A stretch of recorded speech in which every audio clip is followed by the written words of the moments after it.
Hello, everyone. What did I tell you?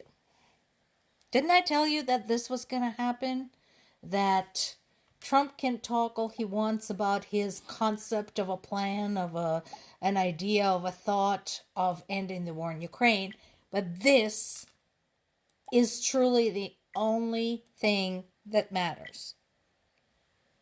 We have our answer. So Putin basically says that until his goals in Ukraine are achieved, he has no plans to end the war. And his goals are, as I have already shown you yesterday, is to hack off 4 of Ukraine's regions and keep Crimea. So, considering Trump's position, considering Putin's position, again, folks in Europe, I hate to tell you this, but this is going to be up to you. If you don't want Russia on your doorstep, you are going to be the ones who's going to have to do something tangible and scary enough for Putin to reconsider. Otherwise, you are once again staring at having Russia as your direct neighbor. So this is the time now to consider all of those times when Ukraine said, please, please provide us with some support. Please make us part of your organization because we can't do this on our own. This is the time to remember all of that. And this is why. Because what we're dealing with here is somebody who is just not going to stop. He demonstrated plenty of times, in plenty of ways, that he's not going to stop. And since we now are going to have his BFF for president, there is not going to be any help coming from the United States. So I'm glad Biden is doing this. I was hoping he would do this, and he is basically rushing as much aid to Ukraine as is legally possible within the constraints of the, U.S. process. And meanwhile, I am hoping that all of those think tanks they were talking about working in Europe that have been kind of projecting Trump's potential victory and preparing for it, I hope they have something to show for their effort because time is very nearly up. Now, then there is this. So by now, I'm sure news have reached most of the world about the downfall of Syrian dictator Assad.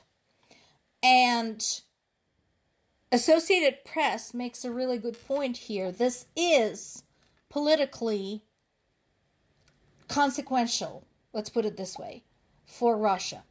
Because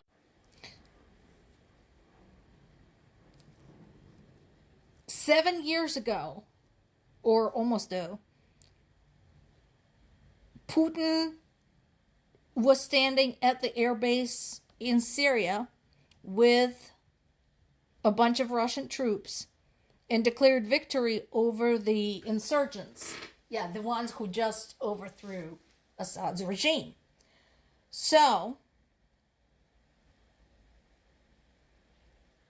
for all the times Putin had propped up Assad's government, the time has run out. And this time, when Assad called for help, Putin said basically he had other priorities, and we all know what those priorities are.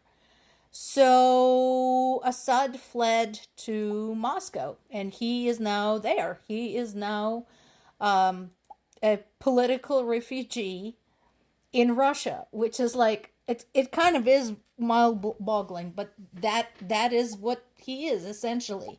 He's an extremely wealthy political refugee. He's not like the starving, uh, beaten people we see on the news when we think about refugees. He's not starving. He has a lot of money. He transferred a bunch of it to Russia. So yeah, he's not hurting. But Russia is not home.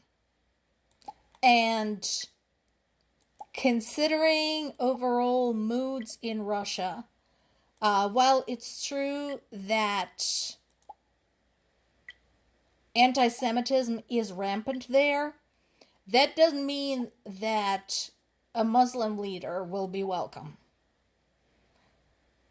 So,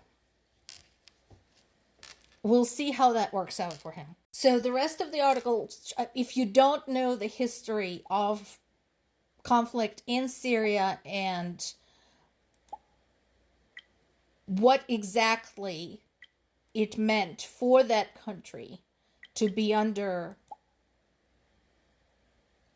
Assad's leadership, if you can call it that, read the rest of this. This is a good article, definitely good for educational purposes.